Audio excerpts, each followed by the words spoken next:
5 फरवरी 1922 को भारत के उत्तर प्रदेश राज्य के गोरखपुर जिले के चौरी चौरा नामक स्थान पर जब एक आक्रोशित भीड़ के द्वारा पुलिस थाने पे हमले में 22 पुलिसकर्मियों की मृत्यु हो गई, तो इसके बाद 12 फरवरी 1922 को महात्मा गांधी ने असहयोग आंदोलन वापस लेने की घोषणा कर दी। इस आंदोलन को वापस लेने पे भारत के कई राजनेता गांधी जी से काफ़ी नाराज़ हुए।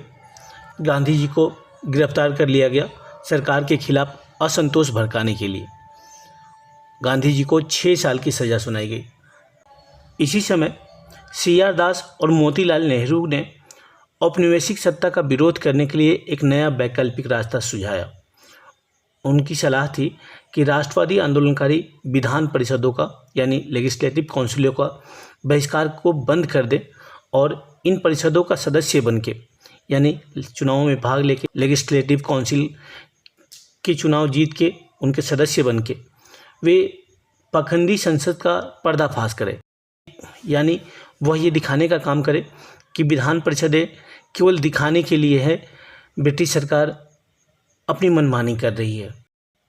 CR दास, चित्तरंजन दास उस समय कांग्रेस के अध्यक्ष थे और मोतीलाल नेहरू महामंत्री।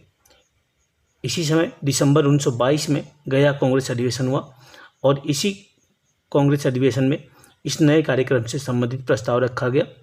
कांग्रेस के दूसरे खेमे के लोग विधान परिषदों में राष्ट्रवादी नेताओं के भागीदारी के खिलाफ थे। इन लोगों में वल्लभ भाई पटेल, राजेंद्र प्रसाद और C राजगोपालाचारी प्रमुख थे। कांग्रेस के अधिवेशन में मतदान हुआ। प्रस्ताव के पक्ष में 890 वोट पड़े, जबकि विरोध में 1748 वोट डाले गए और इस तरह प्रस्ताव नामंजूर हो गया। इसके बाद 1 जनवरी 1923 को मोतीलाल नेहरू और CR दास ने एक नई पार्टी का गठन किया, जिसका नाम कांग्रेस खिलाफत स्वराज पार्टी रखा गया। इस पार्टी को बाद में स्वराज पार्टी के नाम से जाना गया। CR दास इसके अध्यक्ष थे और मोतीलाल नेहरू महामंत्रियों में से एक। विधान परिषदों में हिस्सा लेने के समर्थकों को प्रो चेंजर्स यानी परिवर्तन समर्थक और इनके विरोधियों को नो चेंजर्स यानी परिवर्तन विरोधी की संज्ञा दी गई।